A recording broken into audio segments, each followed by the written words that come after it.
I know it's taken me a long time, but I'm over halfway through. And you know what? I want to live in this world. Not that I want the constant threat of death and war, but like mentally, like I want to keep going. I only have 3 books right now, and I'm only in the second one, and God knows how long we're gonna have to wait for 4 and 5. So let's get into it. Chapter 37. We got hundreds of people, no plan, no clue what to do. There is chaos, no order, but we've got a dream. The council leading this revolution is pissed at Violet and Xaden because they're like, what do we do with this? And you know what? They do have a point. They're like, who do we lock up? Who do we question? And Xaden's like, hey, lest you forget, you're in my house. And it looks like, hey, maybe we're making some progress when Violet senses something shimmery.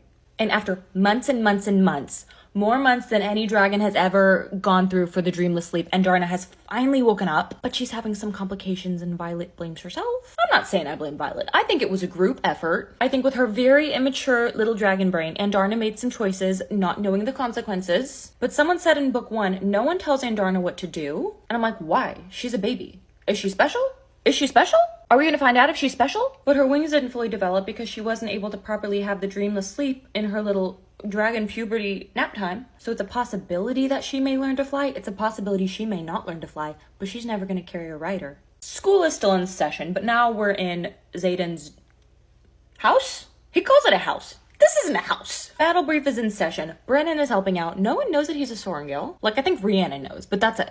And this is the first battle brief where they're actually given the truth of what is going on. And while said truth is being given, a riot of dragons shows up, led by Mira. And we don't know if this is a friendly Mira or an unfriendly Mira. And it turns out General Sorrengail, Violet, Mira, and Brennan's mom, went from post to post, told people the truth, and gave them a choice. You can go with the revolution, or you can stay here with us. So Mira and half the riders said, revolution it is. And then Mira sees Brennan, and girl is so mad. First reaction to seeing her dead brother after 6 years is to break his nose. And they kind of work through that, not really. With most personal problems within this world, there's bigger issues. A big one being they need to establish wards, and Violet has a theory on how they can do it. They gather the 6 most powerful riders and residents around this wardstone. Everyone slices their palm, sticks their bloody hands on it, and I think they're kind of just expecting wards to spring up, but nothing happens. And Violet goes into like this panicky crisis mode because she's like, I failed, I never fail. It's giving overachiever. So she's like, you know, there's this Viscount that has a luminary, which we need to create the weapons that we need. And I've been told that we shouldn't go see him, but that in order for us to get what we need from him, he wants to see me. And I'm gonna be honest with you guys, I have no idea what a luminary is. It might have been discussed at some point, but I guess we need it. Anyway, and Violet still does not have a lot of control over her Signet, okay? She can do like big lightning, but she can't do like pew, pew, like precise lightning. Carr, who's been training her, didn't come, but Felix, who's one of the council guys, he's like, we should work on this, hun. He's like, hey, girl, you're like a really big threat, super dangerous. We should fix this. And Violet is very defensive about this, gets all emotional, and almost fries the guy by accident. He's like, hey, how often does that happen? And she's like,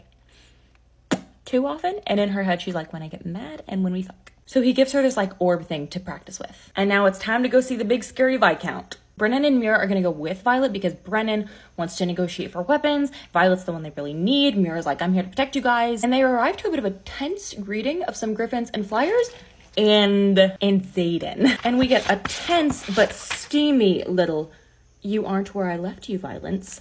Now, if I were in this woman's position, I would be both pissed and titillated.